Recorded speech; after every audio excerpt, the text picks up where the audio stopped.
మాకు అదృష్టం ఏంటంటే టీవీఎస్ రాజు గారి పుణ్యమా అని చెప్పి ఫిల్మ్ ఇన్స్టిట్యూట్ కార్డు మేము మా ఐడెంటిటీ కార్డు చూపిస్తే అమెరికన్ కౌన్సిలేట్లో థియేటర్కి పంపిస్తారు.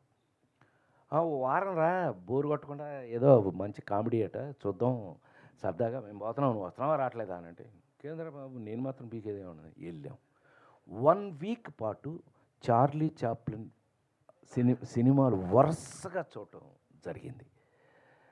అప్పుడు భగవంతుడు నాకు ఇచ్చిన ఐడియా ఏంటంటే రొమాన్స్ హీరో అవగాలింది, యాక్షన్ హీరో అవగాలింది, కామెడీ ఎందుకు హీరో కాదు? దొరికేసింది. ఆ విధంగా నమ్ముకుని ఆ రోజుల్లో ప్రేమించి పెళ్ళాడు అవన్నీ ముందు నన్ను హీరోగా చేశారు. 2.6 జంజాల్ గారు ఇచ్చారు. కానీ లేడీస్ టైలర్ నుంచి ఈ రోజు వరకు కూడా మళ్ళీ మనం వెనక్కి తిరిగి ఎప్పుడు చూసుకోవాలి. నేను నమ్ముకున్నది హీరో కామెడీ ఎందుకు చేయకూడదు?